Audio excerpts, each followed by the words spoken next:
किसान भैया थे, बिना पढ़े लिखे, गांव के बाहर कभी घर से नहीं गए। आज उनकी घरवाली बोली, स्वामी आज आप अतर्रा चले जाओ और वहां से सामान ले आओ घर का। बेचारे कभी गए तो नहीं, लेकिन जबरदस्ती कहा तो बेचारे चले गए। अब जिंदगी में पहली बार घर के बाहर गए। अब जैसे ही अतर्रा पहुंचे, वहां पे देखा कि फर्नीचर की दुकान थी। एक ड्रेसिंग टेबल देखी और उसमें शीशे में अपना फोटो देख करके सोचने लगे, अगर ये आदमी, अगर नौकर हमको मिल जाए तो घर का अच्छा काम करेगा। शीशा जिंदगी में कभी देखा नहीं, पहली बार शीशे में यानी कि ड्रेसिंग में अपना चेहरा देखा। सोचने लगे, अगर ये नौकर मिल जाए तो घर का काम अच्छा करेगा। सेठ जी से कहा, भैया सेठ जी ये नौकर कितने का है? सेठ जी समझ गए ये मूर्ख है। सेठ जी ने कहा ये 2000 रुपए का है। उसने सोचा कि आज के समय 5000 में नौकर नहीं मिलता, ये 2000 में ही मिल रहा है, लेकर के आ गए।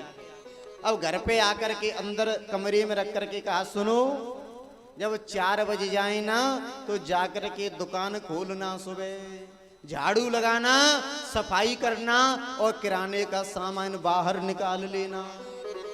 और सुनो जब तक मैं नहीं आ जाऊं तब तक एक भी ग्राहक जाना नहीं चाहिए, खाली आप सौदा समय पे बेचते रहना।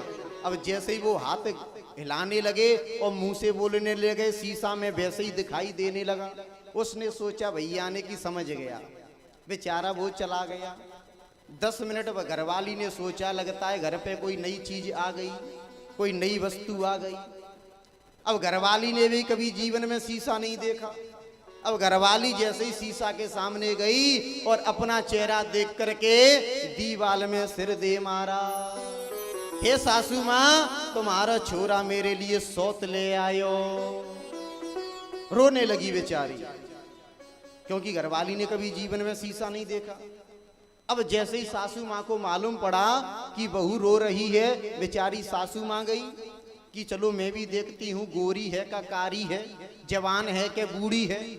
अब सासू माँ ने भी जिंदगी में कभी शीशा नहीं देखा, क्यों कि घर पे शीशा था ही नहीं।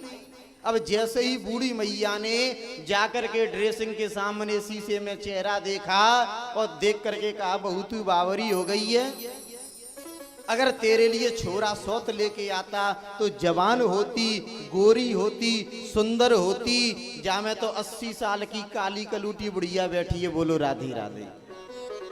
लड़का कहता है नौकर लेके आया हूं, घरवाली कहती है सौत लेकर के आए हो, और मैया कहती है बुढ़िया लेकर के आए हो। तीनों में झगड़ा हो गया।